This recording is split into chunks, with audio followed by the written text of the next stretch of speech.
반갑습니다. 저는 미디어 인류학자 김경화라고 합니다. 인류학이라는 게 동시대, 우리 같은 시대를 사는 인간의 문화와 삶, 이런 거를 탐구하는 학문이라고 볼 수 있는데, 저 같은 경우에는 미디어라는 렌즈를 통해서 우리 삶을, 우리의 문화를 탐구하는 그런 학문을 하고 있습니다.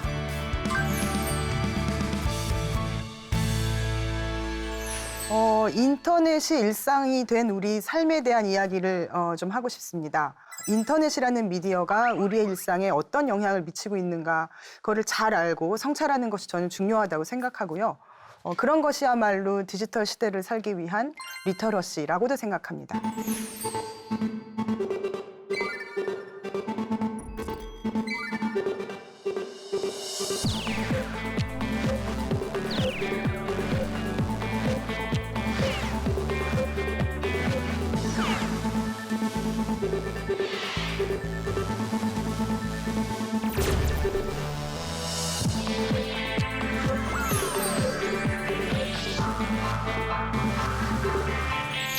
인터넷이라고 하면 최신 기술이라는 이미지가 많습니다만 저는 조금 역사적인 이야기부터 해보고 싶어요.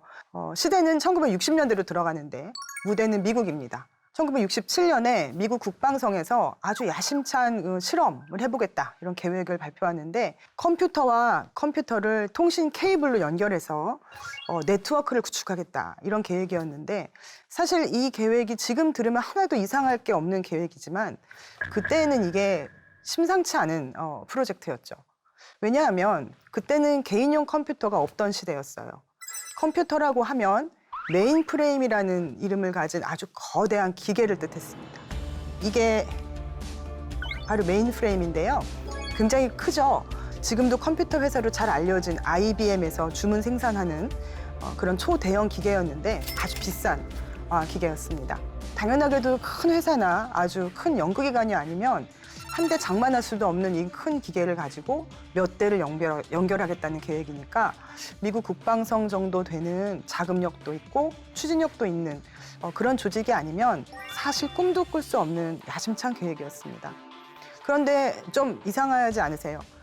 국방성이라고 하면 군사 전략을 짜고 군대를 운영하는 그런 조직입니다. 왜 이런 조직에서 컴퓨터와 컴퓨터를 연결하는 실험을 하겠다 이런 계획을 내놓은 걸까? 이 질문에 답하기 위해서는 당시의 시대적 배경을 고려할 필요가 있습니다. 60년대잖아요.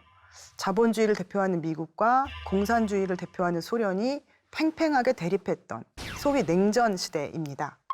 이 냉전 시대는 미국과 소련이 전쟁 병기를 개발하는 거에 경쟁적으로 돈을 쓰고 노력을 하던 시기였습니다.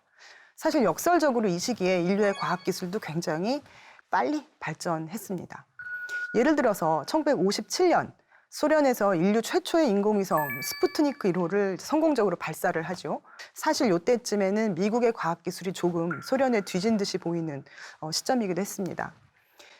바로 이 시점에서 미국 국방성이 컴퓨터 네트워크를 구축하겠다 이런 계획을 발표한 겁니다. 말하자면 이 계획은 차세대 전쟁 기술을 염두에 둔 그런 계획이었습니다. 정보통신이라는 것이 전쟁에서는 매우 중요한 요소입니다. 전쟁터에서 어떤 일이 벌어지는지를 정확하게 파악할 필요가 있고요. 또 본 기지에서 작전 명령을 하다라면 전투 현장으로 적시에 정확하게 전달할 필요가 있습니다. 어떻게 보면 정보통신이 전쟁의 승패를 가른다고도 할 수 있어요. 계란을 한 바구니에 담지 말라는 금언이 있죠.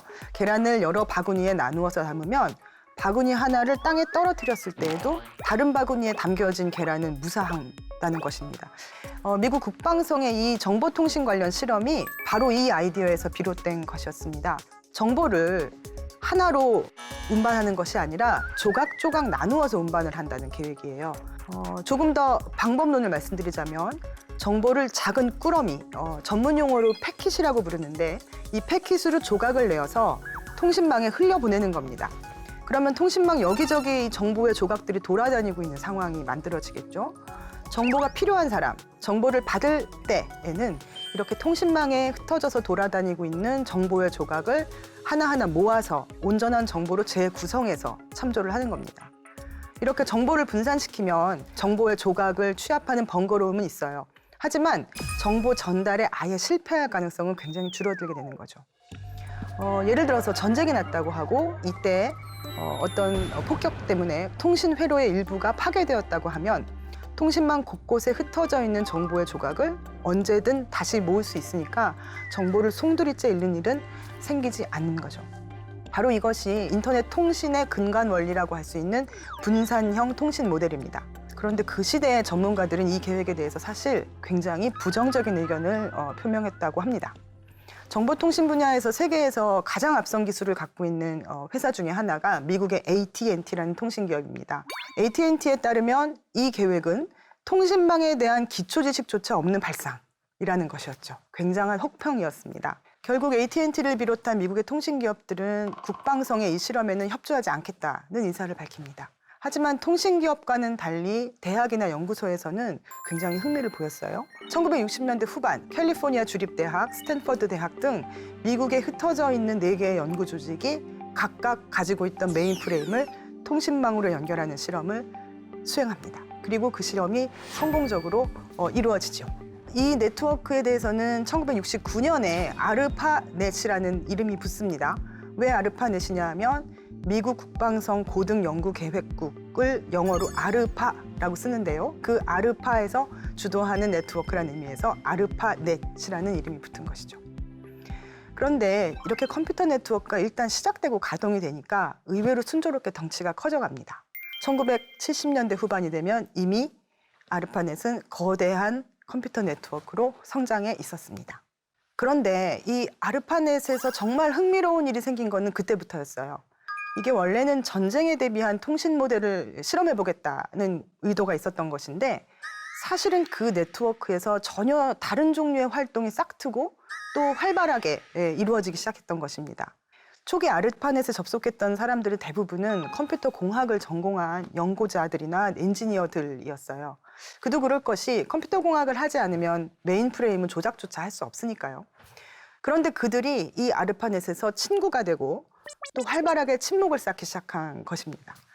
사실 이 사람들은 바깥 세상에서는 약간 괴짜라는 취급을 받기 쉬운 전문성이 굉장히 강한 분야에 종사하는 사람들이었기 때문에 친구를 만들기가 쉽지 않았는데 아르파넷에만 가면 동일한 취미, 동일한 관심을 가진 사람들이 바글바글했죠.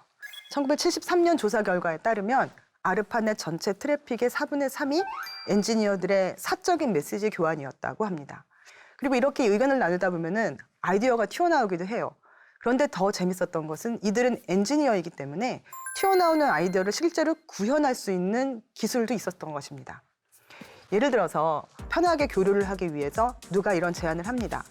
아르파넷의 어떤 이용자에게 내가 메시지를 보내고 싶을 때에 이용자 이름 뒤에 골뱅이 기호를 붙여서 그 뒤에 컴퓨터 이름을 붙이면 그 이용자에게 전달되도록 하면 어떨까? 이 기호 형식이 전 세계 이메일 이용자가 즐겨 사용하고 있는 바로 그 이메일의 형식입니다. 이 골뱅이 기호를 즐겨 쓰는 이용자가 많아졌고 결국 그 기호가 아르파넷에서는 실질적인 표준으로 자리를 잡습니다. 컴퓨터 엔지니어에게 아르파넷은 마치 개척을 기다리고 있는 황무지 같은 느낌이었던 것 같습니다. 누구라도 평등하게 자기 의견을 낼 수 있고 다른 사람과 의견을 교환할 수도 있고 결론이 없는 논쟁이 끝없이 이루어지기도 했지만 그 과정에서 어떤 성과가 나오기도 하고요. 사실 이런 치열한 토론 속에서 이메일 또 FTP라고 해서 파일 전송 기준이라고 하는 인터넷 통신의 아주 기본적인 프로토콜이 전부 다 만들어집니다. 1980년대 이후의 상황을 생각해 보면 이제는 개인이 컴퓨터를 갖는 시대가 되었습니다. PC라고 저희가 부르는 개인용 기계가 등장했죠. 컴퓨터 주요 부품 가격이 점점 값싸졌기 때문에 미국 이외의 지역에서도 PC라는 것은 굉장히 순조롭게 보급이 되어 갑니다. 1990년 미국 국방성은 분산형 통신 모델에 대한 실험은 끝났다라고 선언을 하고요. 아르파넷은 사실상 공식적으로 종료가 됩니다. 하지만 그때 만들어졌던 컴퓨터 네트워크는 계속 굴러갔고 어떻게 보면은 그때부터가 컴퓨터 네트워크의 진실한 성장이 시작된 것 같습니다. 인터넷은 아르파넷을 선두로 세계 여기저기에서 싹트고 서로 합체하고 저절로 진화해온 기묘한 존재입니다. 단일한 주체나 기업이 만든 기술이 아니고요. 수많은 엔지니어, 연구자, 초기에 알파넷에 접속했던 접속자들의 일상적인 실천이 모여서 역사가 된 것입니다. 굳이 말하자면 인터넷의 탄생은 우연한 해프닝이었어요. 계획된 것이 아니었습니다. 지금도 중심 관리자가 없는 독특한 구조로 인터넷은 운영되고 있습니다. 누구나 그곳에 참여할 수 있고 누구나 그곳에서 정보를 공유할 수 있습니다. 이것이 바로 인터넷의 개방성이라고 할 수 있죠. 인터넷은 개방성과 자발성, 네트워크의 역동성에 관련한 사상이라고 할 수 있습니다. 과거에 아르파넷의 엔지니어들이 자발적으로 토론하고 정보를 공유하면서 컴퓨터 네트워크의 기본 규약을 만들었습니다. 지금도 수많은 주체들이 인터넷에서 자발적으로 정보를 공개하고 토론하고 또 실천을 하고 있습니다. 기업이 홈페이지를 만듭니다. 자영업자가 스마트 스토어에서 물건을 팝니다. 개인이 소셜미디어에 자기 사진을 올립니다. 이런 여러 가지 일들의 동기는 다 다를 거예요. 하지만 이들이 왜 이런 일을 하는가? 인터넷에 공유하고 참여함으로써 무엇인가 자기가 원하는 것을 실천할 수 있고 실현할 수 있을 거라는 믿음이 있는 거죠. 그런 점에서 저는 인터넷의 실질적인 기반은 네트워크의 개방성, 자발성을 스스로 믿고 지금도 실천하고 있는 사람들의 생각, 말하자면 사상이라고도 할 수 있을 것 같습니다. 오늘의 한 줄 리뷰는 인터넷은 기술일 뿐 아니라 사상이다로 하겠습니다.